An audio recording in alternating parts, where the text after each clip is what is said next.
Мен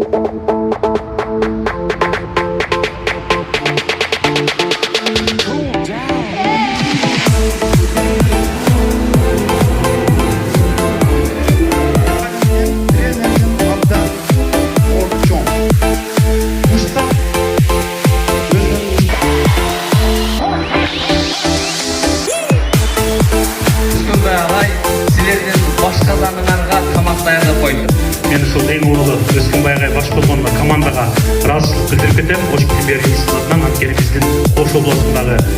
Ош шаарындагы окуучуларыбызга аябай сонун бир, башкаларга деле мындай кете мүмкүн болбогон сонун бир бай маалыматтарга ээ болгон семинар өткөрүп бергендиги үчүн, форумду өткөрүп бергендиги үчүн силерге дагы